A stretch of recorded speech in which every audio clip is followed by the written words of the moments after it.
What's happening, my beautiful financiers in training? Welcome back to another episode of the Do Different Better Show, where we talk wealth wisdom and money moves and make finance simple for everyday people.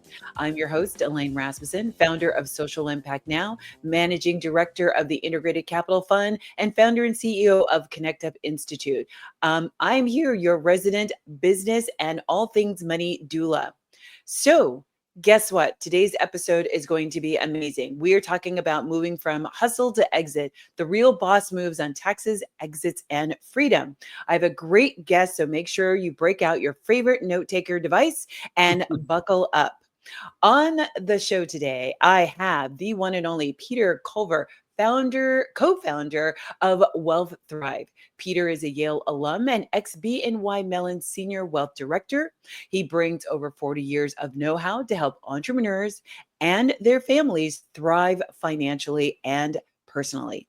He's coached clients with more than 2 billion, that's with a B, investments, consistently ranked as a top advisor for 8 years, and was part of BNY Mellon's Platinum Circle and Chairman's Council.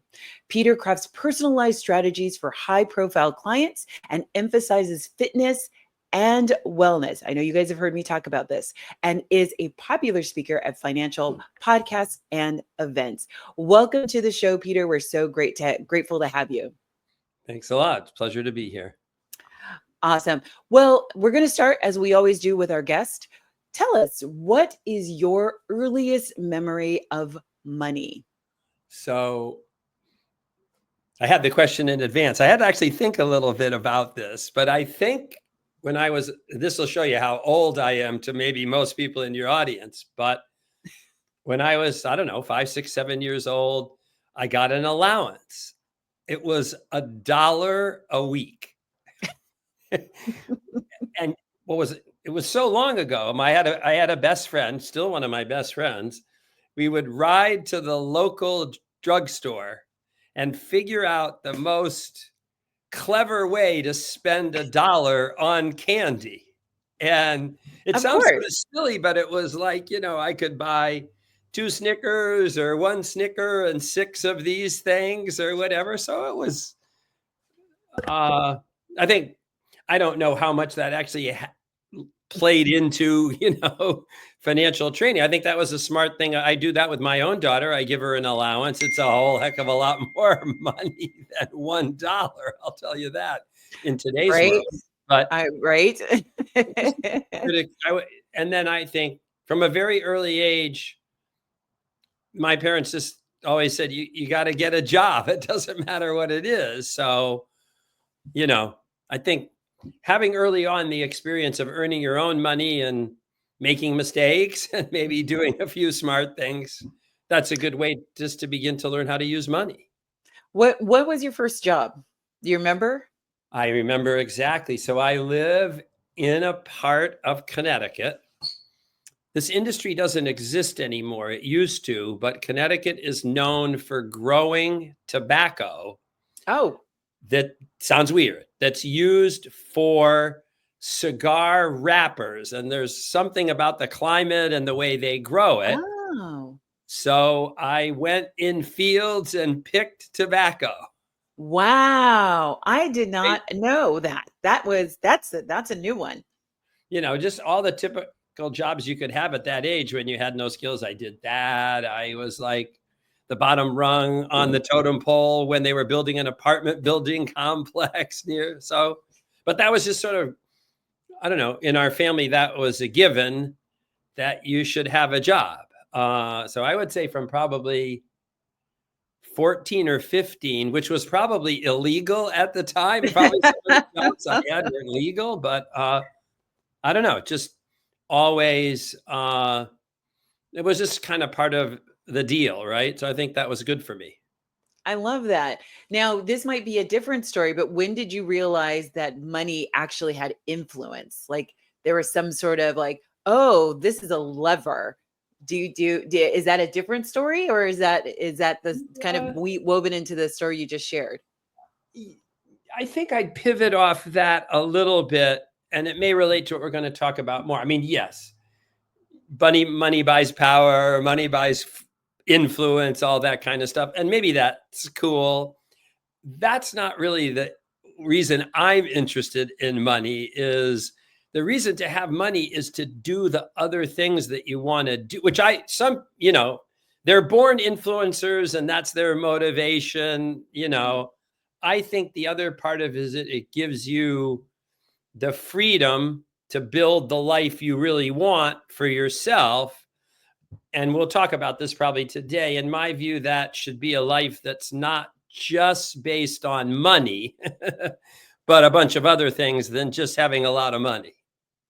I agree, and yes, I'm so excited to get into that because I'm part of that philosophy as well. So let's kind of get into really thinking about specifically entrepreneurs. So as you say that you help entrepreneurs become rich beyond money. Right. For those of us building wealth without inherited assets or financial safety nets, what does that actually look like in practice?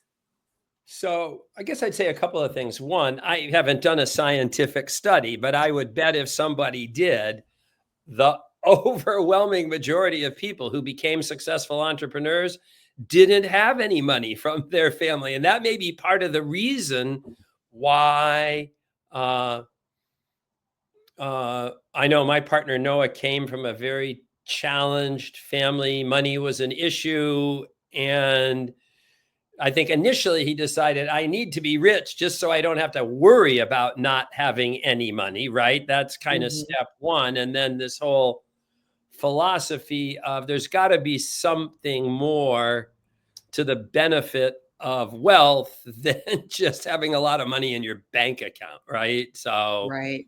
and we've tried to make that a part of our business philosophy and the work we do with our clients, which we'll probably talk about a little bit.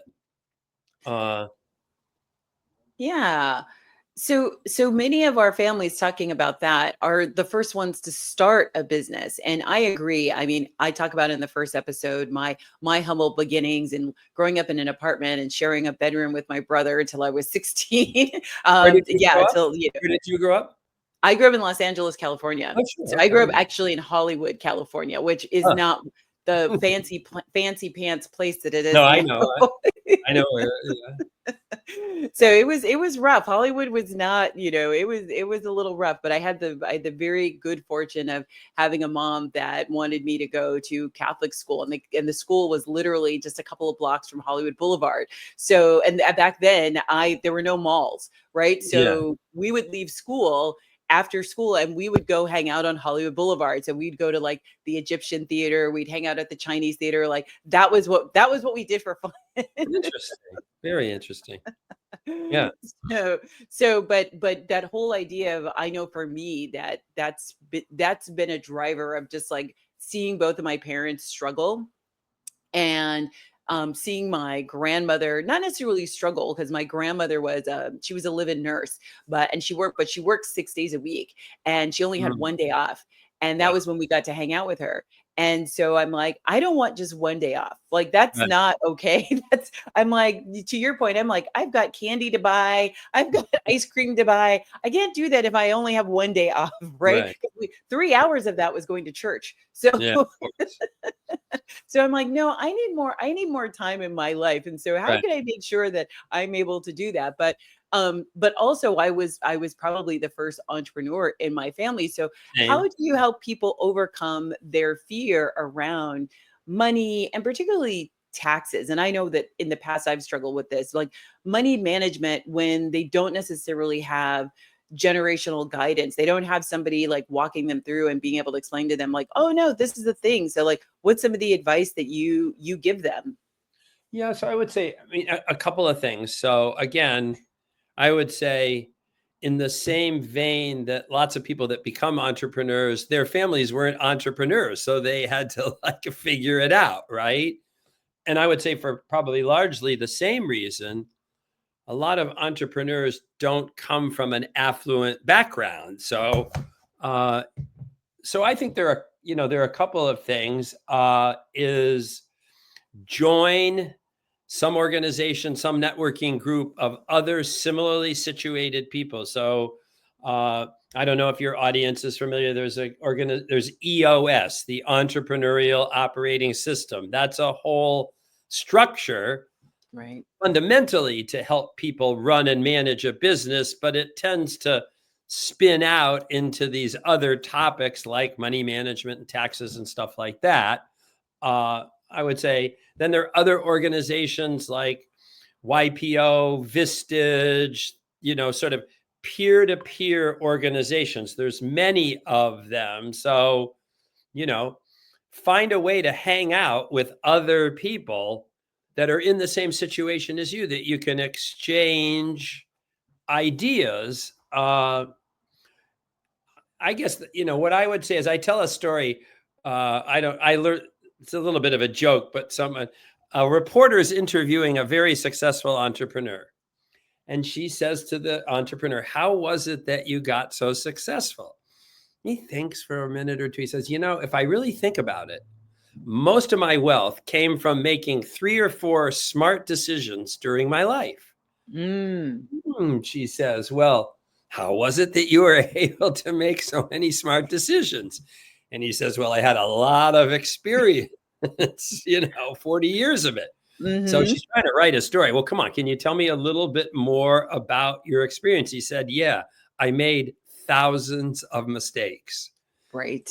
So I think one trait of people who start to be entrepreneurs, and especially ones that become successful entrepreneurs, they're not afraid to try something. It's not all going to work. And, you just try this idea. That doesn't work. Try another idea, but just keep plugging, because I think some of it is just hanging in there, being smart. The other thing I would Yeah. say is, I think if you interview a lot of entrepreneurs, they're what is sometimes referred to as lifelong learners, right? You can't Yep. ever be too smart, too much information. Now, when I started out in the business, you either had to go to the bookstore or the library and get a book and do all that stuff. It's all readily available, and you can program your phone or your computer to teach you stuff. So, I wouldn't, and I like to say a lot that, so I worked on Wall Street for a while, and there are a lot of people on Wall Street that want to make you believe that managing money and taxes and cash flow and all that stuff is so complicated that Yes, I agree. you need to pay them a lot of money to help you do it. Exactly. I tell that to my audience all the time. I'm like, this stuff it's not, it's detailed, The but basic it's not complicated. the basic principles are very common sense. Guess what? If you spend less money than you make, you will accumulate wealth. If you pay less taxes than you absolutely have to, you will accumulate wealth. Just those kinds of things. So I know it's easy to say from where I sit, 40 years into it, but don't be afraid of what you don't know. Just hang No, out it's with so other people who true. have the answers. Read books that have the answers. Try stuff. Those are the people who win. I mean, it's not one of my favorite people as a person, but Elon Musk came up with some idea to create an electric car that's a cool car, right? And my guess is 30 other people had the same idea. Right. But he had whatever it was, the chutzpah, the desire, the push through to get it done. A lot of, of success is just persistence. I agree with that. I mean, I was just talking to an entrepreneur literally in my office the other day, and I was trying to convey to her. She was like, "Yeah, but Elaine, you always seem to know like the right answer." And to your point of your story, I said, "Yeah." I said, there's a great story that Kobe Bryant talks about of like, you saw me at the championship. You saw when I dunked that Oh, right. three-pointer, right? But you didn't see the thousands of hours at 11 o'clock at night when I was shooting baskets and I wasn't making those free Oh, throws. there's a great book about that by, what's the guy's name? I can't, but it's about a concept of 10,000 hours. Yes. Yes. And it talks about Bill Gates, and maybe it talks about MJ and some other people. But yes, most people get good at stuff not by just falling out of bed in the morning and whoa, I'm good at that. It's constant repetition and training. And I think there's a point in there that, especially if you talk about athletes, what's known as visualization Yes. is a big part of that, right? And so Huge. I think that's applicable to business. We use a lot in our business sort of that phrase, begin with the end in mind, right? Stephen So Covey, I'm a big fan. don't be afraid to throw stuff against the wall, but don't just throw stuff against the wall. What's your goal? What are you trying Right. to get to? Right. Most successful business people and most successful athletes, they're very goal oriented, right? And Yes. there's not an automatic translation of being good at sports to being good at in business, but to me, Shaquille O'Neal is an incredibly successful business person. Michael Jordan is an incredibly successful business person. So, and a host, just there's some skills there that are translatable.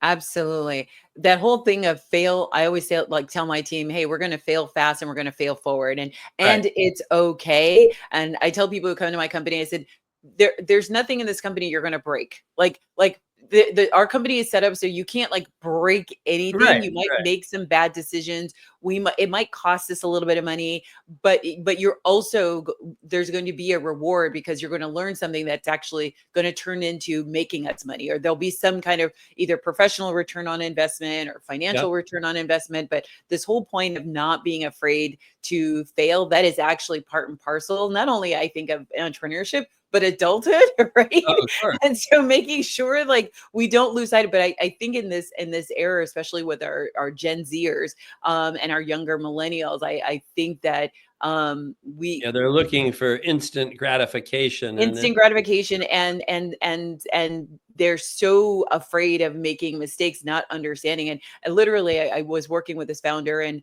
I said, we were working through something, and she said, okay, at the end she's like, okay, so is this going to work? I said, I don't know. I don't know. I really don't know. I said, we've created the things, we've looked at the data, we've created this thing with like the best possible information we have. So based on the current information, yeah, maybe it should work, but it might not, because we don't Right. know the full universe. And I said, but the only way you're going to find out is to put it out there. So, well, we're going to wrap up this segment. This has been such an exhilarating conversation. So I want to invite my audience to stay tuned. We are with Peter Culver, co-founder of Wealth Thrive, and I will see you after the break.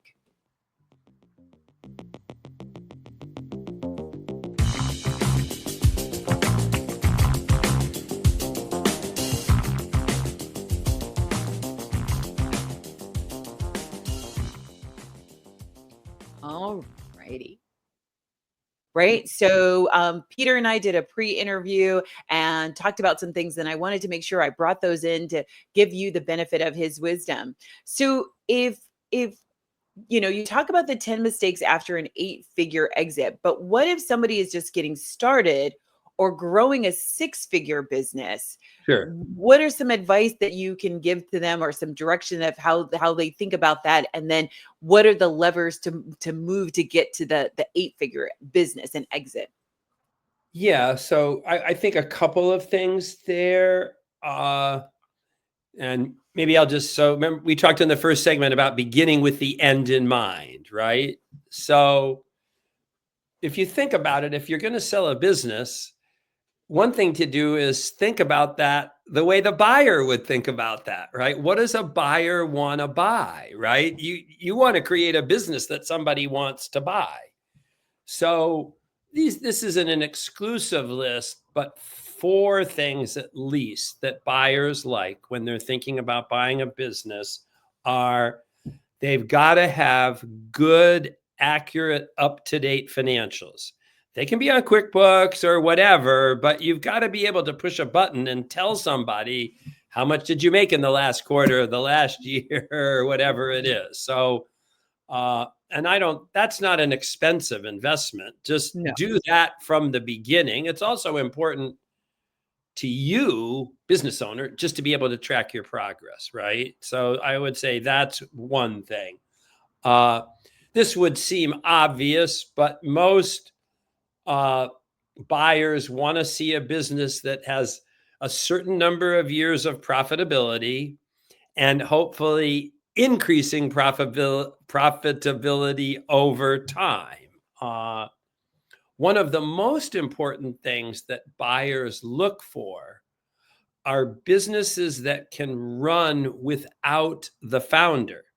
Right. If I'm going to buy a business, but I have to keep paying the gal who started the business, that's just cutting into my profitability. So we talked in the first segment about a system that a lot of entrepreneurs use to build and grow their business called EOS, the Entrepreneurial Operating System. Anybody starting a business should look that up on the internet, dig into it a little bit.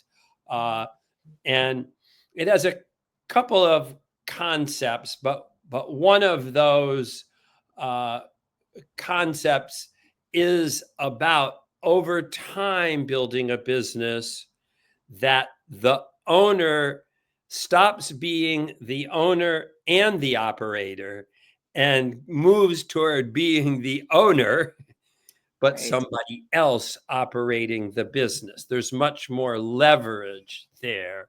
Yeah, So I talk about that in like moving from playing checkers to playing chess, right? And you've got to at some point. I never made that transition.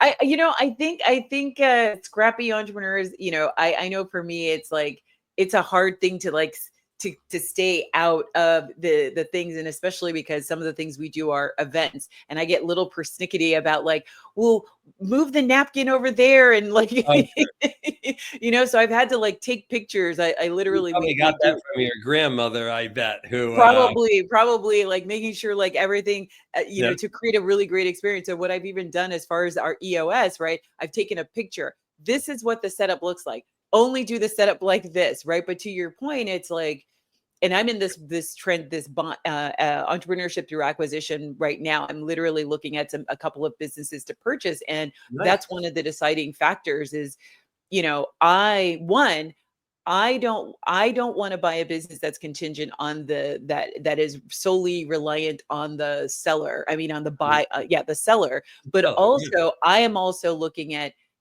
I know that I don't want to put more than like 12 months of energy into the business before I can at least partially step away, right? So being really thoughtful and clear about what can I contribute as a buyer to this business, right? So me and my partner, we're like, what we've decided is like, my thing is systems, right? So implementing EOS. My thing is marketing. That's what I did for 25 years. Her thing is operations, government contracts. So we know that these are the skills that we can bring. So that's you're talking about another important part of EOS is a concept that they call right person, right seat, right? So first you got to figure out for any particular business, what are the seats you need to be a successful business, but put the right people in the seats. The other reason this, I think, is important, it's not just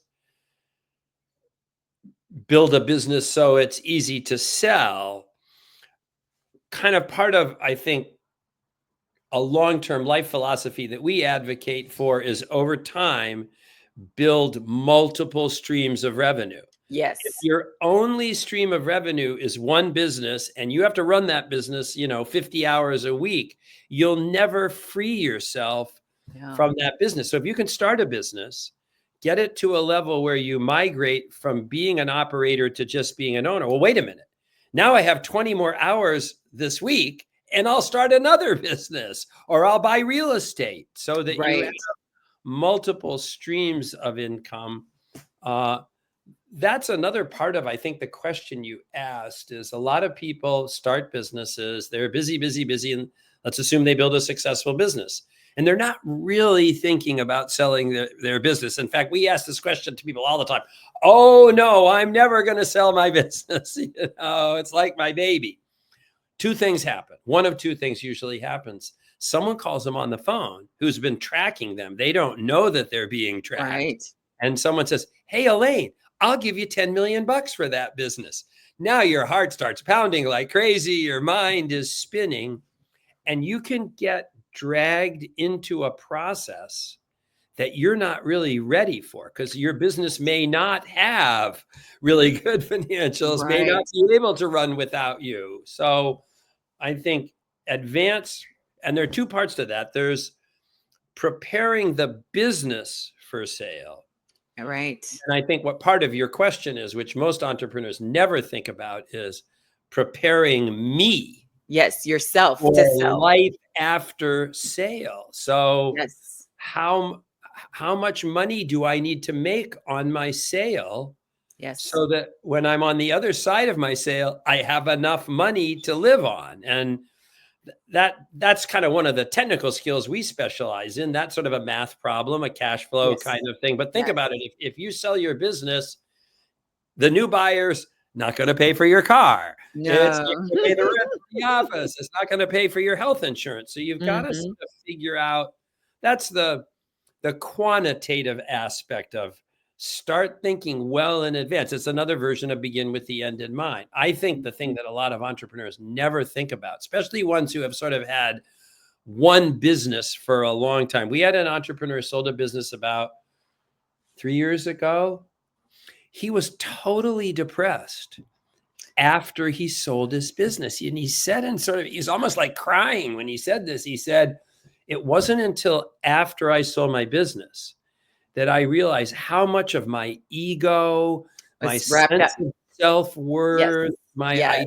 identity. And he used this image. He said, when I went to the office, I didn't have to wear a hat that said Mr. CEO because everybody knew, right? Everybody knew. Boy, that made me feel cool. Well, now I go to Walmart on Saturday. Nobody cares who the hell I am. They don't know who I am. So you want to, and maybe that comes back to, I think you mentioned, we use a concept in our work with our clients called rich beyond money, right? So yes, Mhm. everybody wants to have some level of financial wherewithal and do cool stuff, whatever that is that you want to do. But you kind of want to have a fullness of life that I think goes beyond, and different people interpret that different ways. That could be charity, that could be activities that you like to do. But if you are thinking in the long run of selling your business, you want to start going back to visioning, right? So I'm Right. not going to the office every day of the week. Right. What the hell am I going to do? Right. And No, and I talk about like when we run it, I run an accelerator. It's part of my nonprofit. I run an accelerator. And the first question we ask our founders, the first question in the first week is, what is the life that this business is supposed to design? Because most people actually start a business not to start a business. They start a business because they think that there's a life that they can build with this correct. business. So let's really think through that. And then the second question is, what does success look like? Because so that you don't wake up 10, 20, 30 years from now and have your identity all like it's a signal when you understand, like, oh, success for me is it's a 10 million, 50 million, $100 million business. It's not so much that that's your time to leave, but it is your time to look up. Yeah, Look up and look around and like, do I want to keep doing this? Do I have grandchildren now that well, I and want to that's the spend time with? second thing that happens, right? So I said sometimes what happens to sellers is they're not thinking of selling, and someone calls them on the phone and dangles something in front of them that kind of sucks them in. The other thing that just sometimes happens is they just wake up one morning and I don't They're want to done.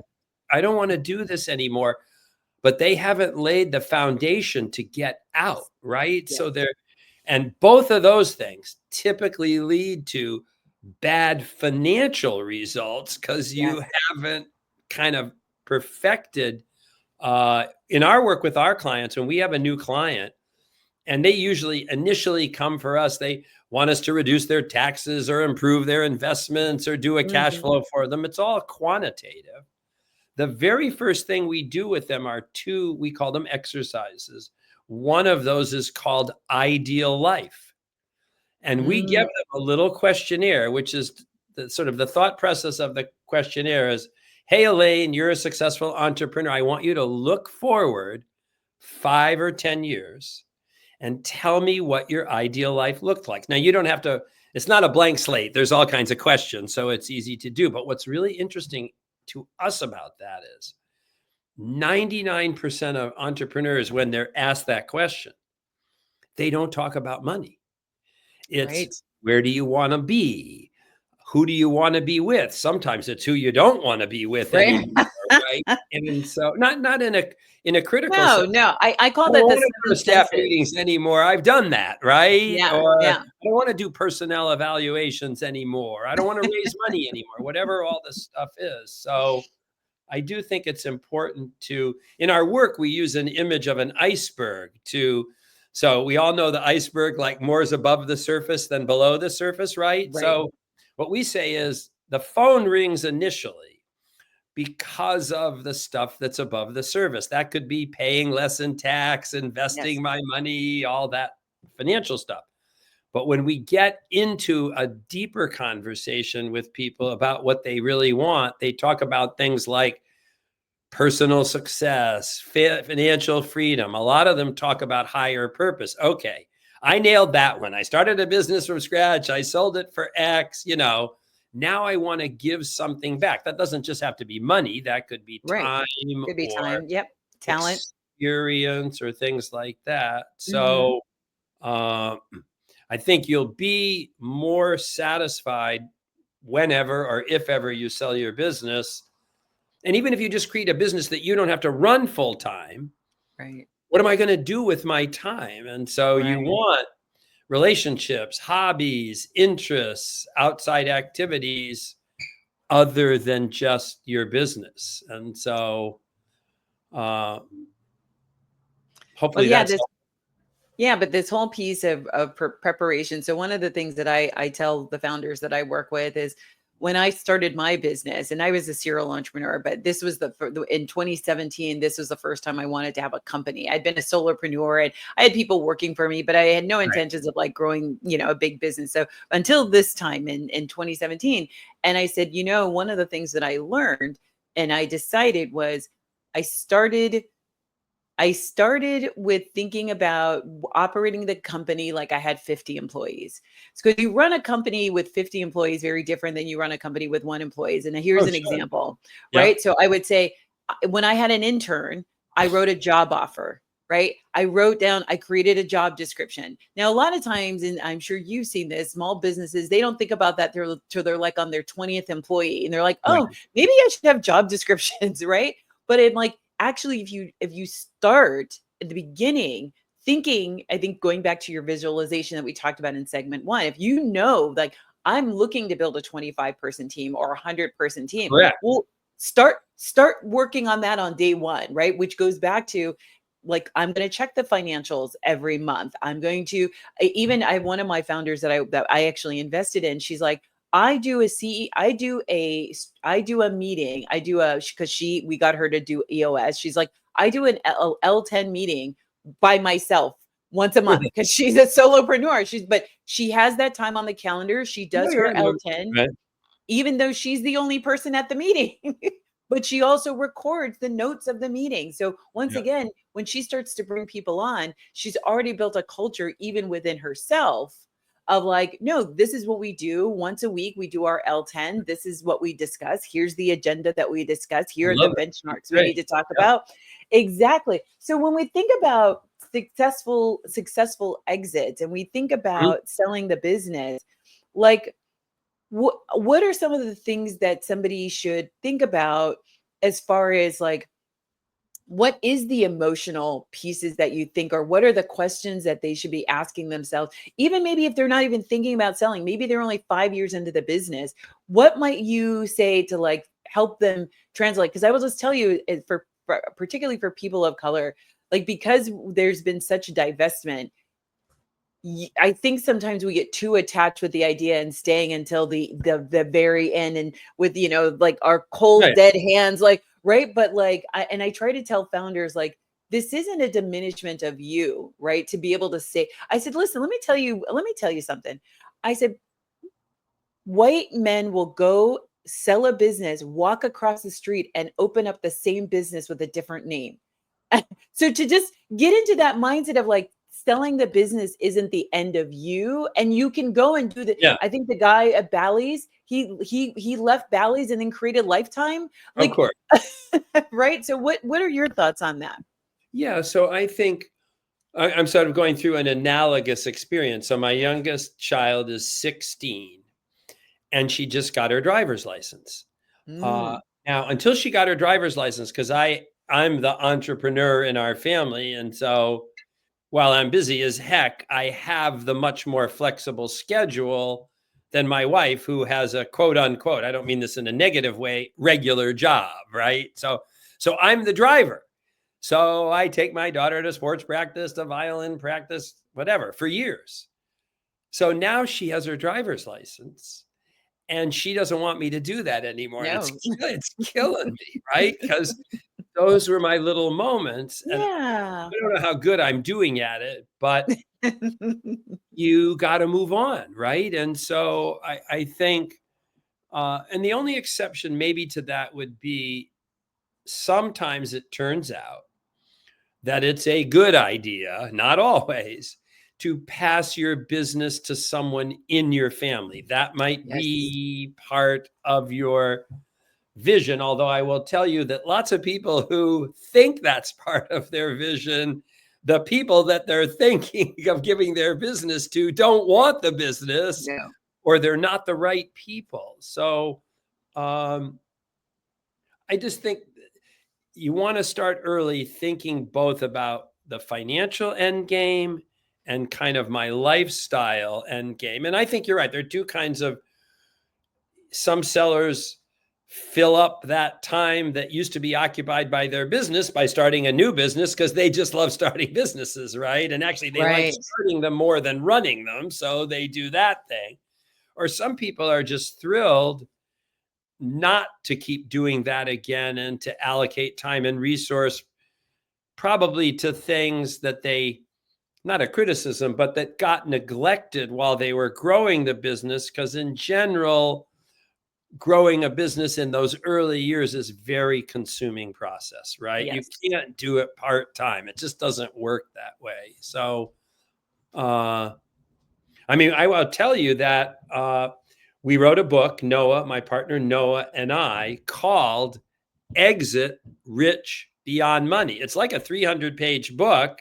Well, let's It's, hold that thought. Let's talk about in it's, the next segment. So like okay. let's leave folks with a cliffhanger. So this is Okay. great. So we're gonna wrap up this segment. You're listening to Do Different Better with Elaine Rasmussen, and we've got my special guest Peter Culver from Wealth Thrive. After the break, we're gonna get into this book and tips that you should take away and all the reasons why you should buy this book. So come back and I will see you after the break when we show you how to do different better. Cool. But just so you know, Better Show. You are joining me with my guest, Peter Culver from Wealth Thrive. And we were just, I left y'all on a cliffhanger in segment 2, but now we're going to dive into it. Peter was just talking about his book. So Peter, tell us about the book and why people need to read this book like yesterday. So the title of the book is Exit Rich Beyond Money. And I would say it's a pretty extensive book. It's a couple hundred pages, although it's got pictures and exercises and stuff like that. I mean, it's not too challenging, but I think it puts together the two things we've been talking about, which are, what are all the financial things I need to do to build a business that if at some point in the future I want to sell it, I'll have a successful financial exit, right? But another whole part of the business of the book, is about what we've been talking about, which is how do I prepare myself, my family, right? My whole network, that in a lot of ways, your family's identity, if you're the CEO, their identity is all wrapped up in you and being Mr. CEO and all, or Mrs. CEO. So there's a whole nother component of the book about that kind of preparation for your life after sale. So you're going to have to fill all that time up with something that was occupied. It's written to be engaging. It's not a treatise. It's not like going to school. There are exercises and stuff like that. I think people, if you have that mindset, which I think you should, of beginning with the end in mind, it might be something you'd read, put away for a couple of years, but hopefully some of those you'd be educated about things you want to be thinking about along the way to get to a totally successful exit, both financially and personally. But it sounds like what I'm hearing is you're now preparing for a new exit in mind, right? So when you think about, I like to think about my life in chapters, right? So Yep. what's the end of that next chapter? And even with our entrepreneurs, I'm like, when we talk about, um, design, what's the life that this business is a design? Is it that you want to be a digital nomad? Is it that you Correct. want to be around for summers for your grandkids? Is it that you want to live in a different country every 3 months? Like and to your point, not only what is that, but what is that going to cost so that we can make sure that we financially plan for that future? But that's just a new end. It's not, Yeah, we have that's the that end of right that now in chapter. our company. So my partner Noah, who I wrote the book with, he's like Mr. Travel, and he and his wife, they have two kids. The oldest kid is going to college next year, so he'll be at college. So Right. and then his daughter is either going to be a freshman or a sophomore in high school. I forget which one, but to make a long story short, they're taking her out of school and spending the whole school year, half of it in Europe and half of it in Mm. Asia. And she'll homeschool, which is not all that difficult to do No. these days. But he's just always had this vision of wanting to do that and not do it when he's 70 years old or 80 years old. He's Yeah. 49, right? So he wants to do that when he can do it with one of his kids and he's vibrant and stuff like that. Now, different strokes for different folks. That doesn't interest me at all. Oh, So that's so funny because I I did like a similar thing with my son. It was I like where I unintentional. live. So I'm happy here. But the good news is we built and he can do that Right. because we've built a company that doesn't rely on him being at we don't have an office, but he doesn't have to be doing stuff 8 hours a day, 5 days a week. His main role Right. is he does a lot of writing and he does a lot of public speaking, either both live or virtual. Well, he can do Mm. that anywhere in the world. Mhm.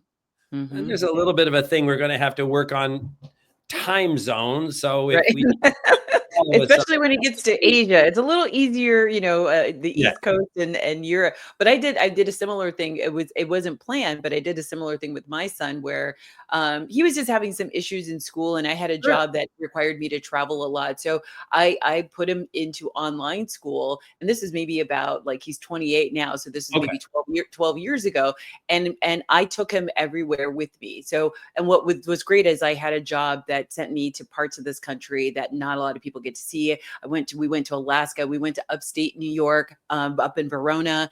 nice, And yeah, so we got, and it was around, he was like 16. So we were also doing college tours, right? So we went to Columbia while we were in New York and yeah. he got to see the vibe. But to have that year, I can understand Noah, it's such a beautiful memory of that whole year that we got to spend together And on plane. actually, in his case, he got started in all this. There's a thing called semester at sea. Yeah. And when you're in high school, if you sign up for this and whoever pays for it, you spend a semester on a boat with a whole bunch of people.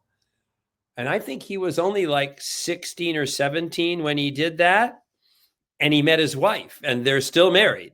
Oh, So that's such an kind of a amazing cute story. story. They got together and they never broke up for any, I don't know the whole Oh, I love that. intervening stories, but I think that sparked his interest in being in lots of different places, right? And I yeah, think that's what happened with me. I don't know if you're familiar with AFS, American Field sure. Service. Oh, And 100%. so I was an AFSer and I went to Turkey when I was Okay. 18. Yeah. And yeah, it was a transformational experience and has fed my like trots around the world ever Yeah. Yeah. since then. But so we're getting ready to wrap up. So I've got a closing question for you. If you Yes, could ma'am. give one money move advice to help our listeners do different better, what would it be?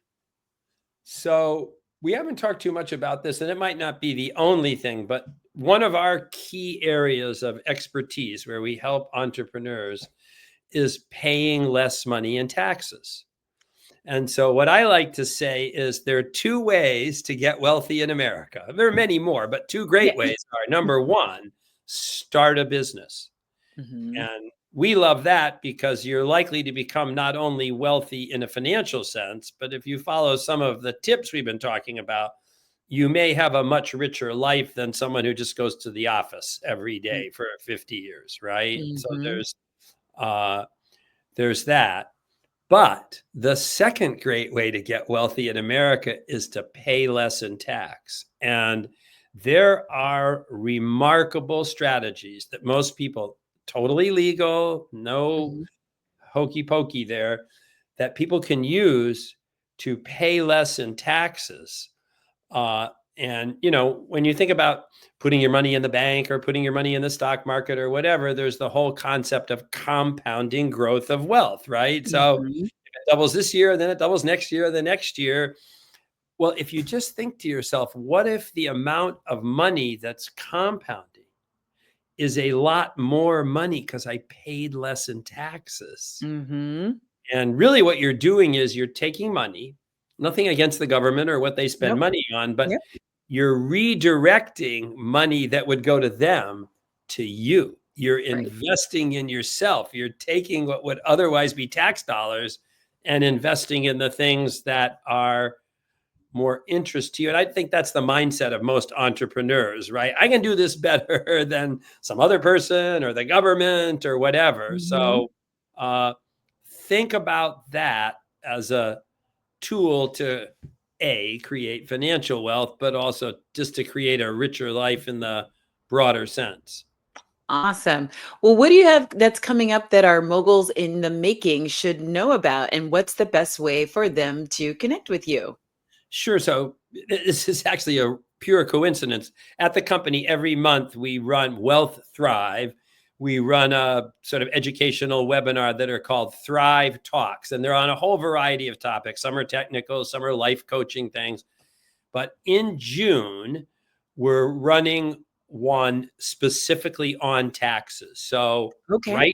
right now, All right. what are Hot some topic. very cool things that entrepreneurs at all scales, some are applicable to people making a gazillion dollars and some are applicable to people just starting out. If they went to our website, which is just wealththrive.com, I imagine there's an announcement there. Uh, uh, the best way for them to reach me is we have a funnel or whatever they call it. But if Mhm. you go to that thing that I just mentioned, that's just the website. But if you go to Thrive Beyond Tax, Okay. thrivebeyondtax.com. there's information there. The book that we just talked about, I think, is there. And if they wanted to, only if they wanted to, talk to me, they can fill out a little form and schedule some personal time to talk if they thought that would be valuable. I love that. Well, I know you've got a jam to get to, a very important phone Thanks. call. Thank you. Thank you, Peter. We have Peter Culver, co-founder of Wealth Thrive. Thank you so much for being on the show. That's a wrap for today's episode of Do Different Better, where we talked about all things succession, selling, and securing your business legacy, and a little bit about taxes and Peter's book that you should definitely check out. Whether you're dreaming of a graceful retirement or a fat tax legacy is what lives beyond you. I am so grateful to have you. Thank you so much. We will see you next time on the Do Different Better show. Don't forget to like and subscribe. Have a great one, y'all. Thank you.